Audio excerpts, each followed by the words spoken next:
Welcome to Sked Live. It's Monday, January 23rd. I'm Jake Clutchy, and here's what's making news now. Humber College is now reporting 215 students from the North Campus have fallen ill. Earlier today, I sat down with SkedLIVE reporter Joe Smith-Engelhart for more information. Okay, thanks Joe for sitting down with us. Let's get right down to it. So in this developing story, what information can you tell us right now? So formal testing is still underway, but Toronto Public Health Services have said that they are suspecting it's an outbreak of norovirus. So as of today, 75% of the students roughly who were affected by the illness have been cleared to be completely feeling better. And yeah. Have we been able to speak to any officials or students affected at this point? We have contacted school officials, students who were ill, and also Toronto Public Health Services, but we're still waiting for a response. So what are we looking at moving forward? What has Toronto Public Health or the school recommended at this point for students and faculty and people who are on campus? So the precautions that Humber's taken from recommendations made by Toronto Public Health is that they've disposed of all the cafeteria food over the last week that they've had, and they've also set up a nursing station in the residence for anybody who's still sick. Okay, well thanks very much Joe for sitting down with me. For more on this story, you can head to our website skedline.com and we'll provide updates there. One person has been arrested after a teen boy was found in a Toronto high school cafeteria with serious stab wounds in his chest. The stabbing occurred at Thistletown Collegiate Institute near Islington and Albion Road. A 24-year-old man is dead after an early morning shooting in Toronto's northwest end near Islington and Finch Avenue West.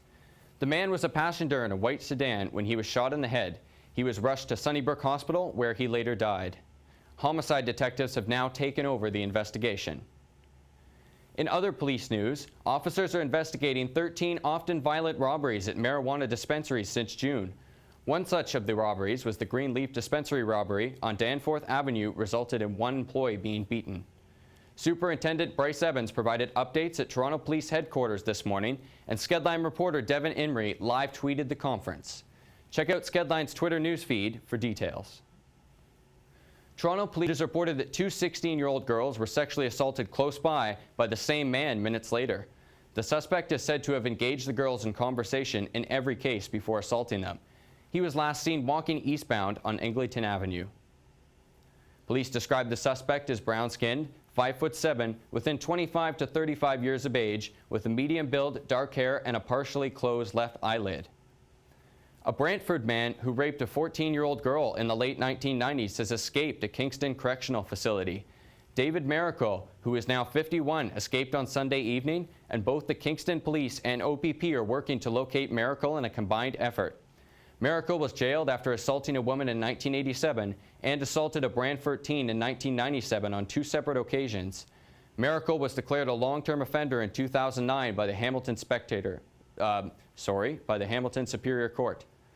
Police described Miracle as a First Nations man who was last seen wearing cargo pants, a white t-shirt, a dark jacket, and a sweater.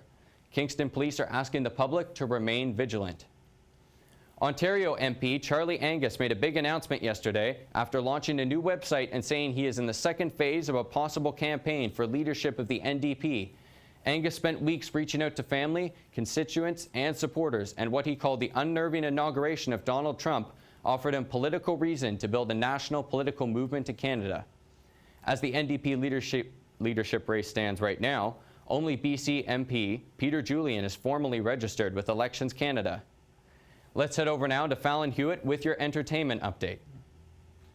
In SkedLIVE entertainment news, guest host Aziz Ansari gave his own 2 cents about the new U.S. president this week on Saturday Night Live.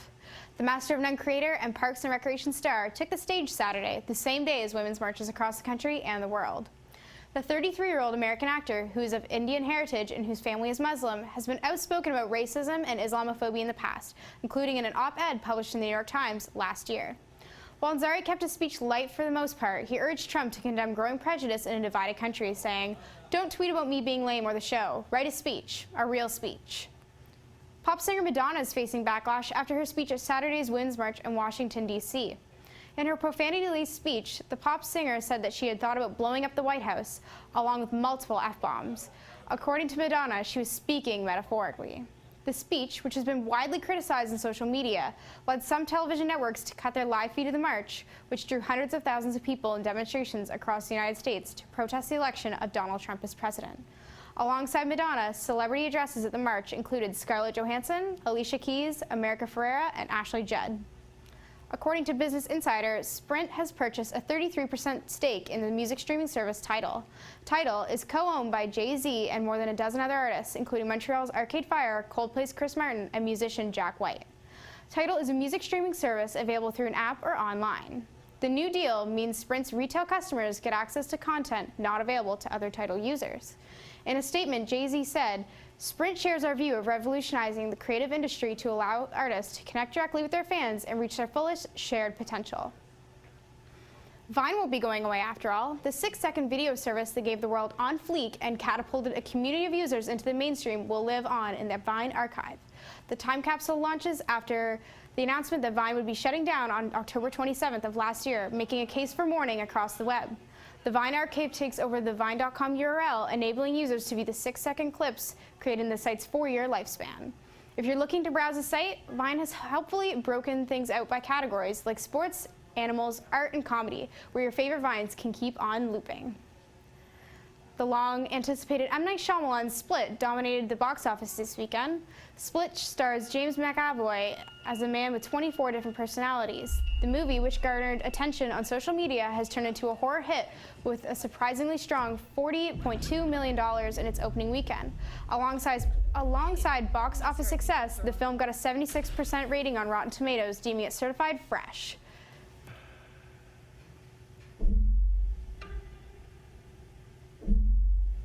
What are we doing here? What the hell is going on? I was sent to get you for a reason.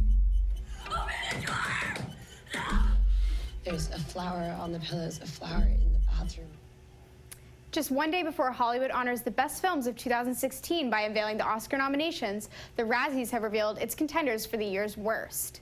Coming out on top is Zoolander 2, earning the most nominations this time around with a total of 9, including Worst Picture, Worst Actor and Worst Director for Ben Stiller, Worst Supporting Actors for Kristen Wiig, and Worst Supporting Actor for both Will Ferrell and Owen Wilson.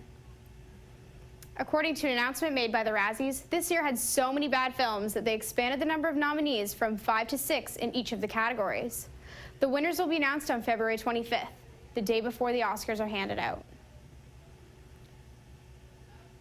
Oscar nominees will be announced tomorrow. The nominees for the 89th Annual Academy Awards will be announced via live stream as opposed to the traditional live audience. Nominations will be announced at 8:18 Toronto time via a live stream on the Academy's official website. If the Golden Globes are any indication of what the Oscars will look like, expect to see nods for La La Land, Moonlight, Manchester by the Sea, and Lion. This has been your entertainment for Monday, January 23rd. I'm Fallon Hewitt. Donald Trump has made an executive order to formally withdraw the United States from the 12-nation Trans-Pacific Partnership. Japanese Prime Minister Shinzo Abe plans to keep pitching the TPP to Trump.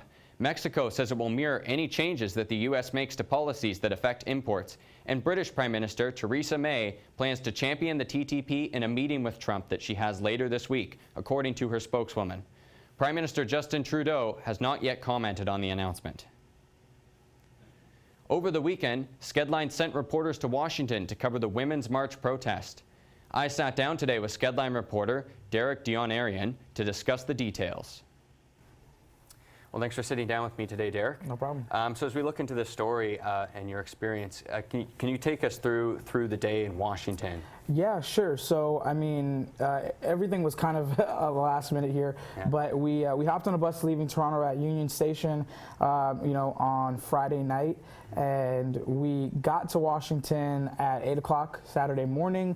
We arrived at the RFK Stadium, which is the MLSC team right there, and we were in a lot full of buses with people from all over the United States and Canada. We had 5 buses from Toronto, 2 buses from Ottawa. We had a couple buses buses from London as well. People from as far as Chicago and Kentucky, were places all over the tri-state area. From there, we moved forward and we marched with a lot of the women supporters and protesters towards the Capitol. So going down East Capitol Street towards Capitol Hill, and ultimately, we ended up where the White House was, and we, were in a crowd full of hundreds upon thousands of people, women from all different walks of life, and even men who were, marching for their wives or for their daughters. And yeah, overall, it was just an incredible experience. Yes, the demonstrations, of course, are reported massive around the world, especially in Washington. There was, however, and we saw as you were following on, we were following along on social media, and you guys were posting, there was an incident with Trump supporters at a point. Can you tell us about that? Yeah. So later in the evening, after the march had wind down, we passed by the Trump International Hotel, which is just on Pennsylvania Avenue, down the street from where the White House is. And originally during the day, it was relatively quiet. There were no protesters. There were just people from the Women's March supporting and making a few chants, and police there just for security reasons. But in the evening, when we went back again, there were Trump supporters there, and this time they had taken signs from the Women's March that they had found, either on the street or that they had taken from people, and were stomping on them. And I'm talking about a crowd of at least 20 to 30 people in front of the Trump International Hotel, waving the American flag, proclaiming that that is my president. And at one point, a chanting broke off between Women March supporters and Trump supporters, just going back and forth as to he's not my president, he is my president. Chants of lock her up for Hillary Clinton still, weeks, months after the election win for Trump. And at one point, smoke was being smelt within the area, and police ultimately had to create a barricade to separate the groups, not because there was any immediate danger, but just in case things did escalate. And I found myself, along with a couple of our other reporters from SkedLine, on the inside of that barricade with Trump supporters, interviewing them, trying to get their perspective as to how they saw the march and why they were there, defending their president, Donald Trump. So what I want to ask lastly is, moving forward, and as an observer and reporter who was there, what's become, obviously, besides the huge masses of crowds and the big turnout for support, what's the takeaway? What's become significant from this event, and what do you think we'll remember most about it? Well, I think one of the most intriguing aspects of this march, and now that the numbers are coming in, you can really see it, is what does that say when a country shows up in larger droves to protest the president than they do to support him at his inauguration? Trump's protests were, the Women's March weren't just in protest of Trump. They were a lot larger than Trump himself. The issues were a lot bigger than Trump. The issues stem a lot further back than Donald Trump, his existence. So I was really intrigued by that, and the different waves of supporters. You had people from first wave feminism, second wave feminism, and third wave, all coming together and coalescing for this one cause of supporting women's rights, which should be equal and equitable to any man, because they are human rights as a whole.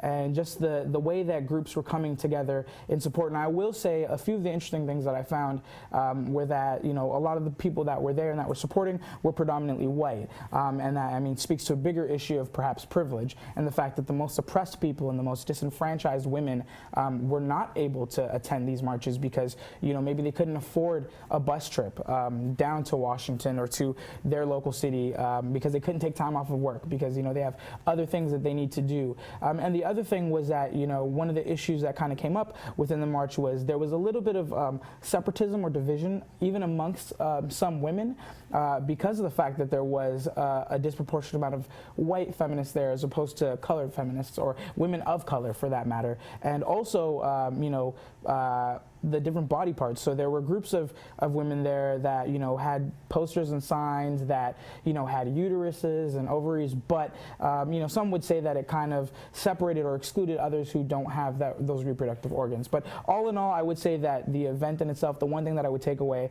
is that women's rights are human rights, and it's something that everyone there was fighting for. Okay. Thanks very much for sitting down with me today, Derek. Thanks for having me. Of course, there's a plethora of information for people to check out on our social media, Instagram and Twitter. And also, if you head to our website, of course, skedline.com, you can check out stories and collections of all the reporting that was done by these reporters on Saturday. One person, a bystander, was killed after an attempted jewelry store robbery in the Kay Jewelers outlet at Rolling Oaks Mall in San Diego. One of two suspects who was fleeing police shot 6 people while firing his gun and running through the mall. The suspect was later caught after crashing a stolen car. A bystander who was licensed to carry a concealed firearm shot the other suspect, who was then admitted to hospital. Both suspects have been charged with murder and 2 counts of aggravated assault. Police Chief McManus called the act absolutely senseless. A 7th victim's body has been recovered at a mountain hotel in central Italy after a massive avalanche on January 18th. 11 people survived the disaster in Gran Sasso National Park, including 4 children pulled from the snow. Fire Brigade spokesman Luna Carey said that they are working under the theory that the avalanche did not destroy every room and that they have not yet revealed the heart of the structure. Questions have arisen about the official response to the disaster, and the government has said they will review their emergency response apparatus. Before we go today, let's take a quick look at your weather. Thanks, Jake, and here's your weather. It's looking like a cloudy week ahead here in Toronto with a mix of snow and rain coming our way. Today is cloudy with a drizzle, and the high will be 4 degrees and the low will be 0. Moving on to the 5-day forecast. Tomorrow, the 24th, the high will be 2 degrees with a low of 0 and a 30% chance of rain and flurries in the evening. Wednesday, the rain and snow will continue and a high of 3 and a low of 1 degree. Then Thursday, we're looking at a 40% chance of more snow and rain. The high will be 3 degrees and the low of -1. Friday is bringing a 40% chance of snow and a high of 1 and a low of -6. On Saturday, we're expecting more snow and a high of -2 and a low of -9. That's the 5-day forecast, and now we'll head back to the newsroom with Jake. Thanks, Kaylee. That's your news from SkedLine for Monday, January 23rd. For more on these stories, check out our website, skedline.com. I'm Jake Clutchy, and thanks for watching.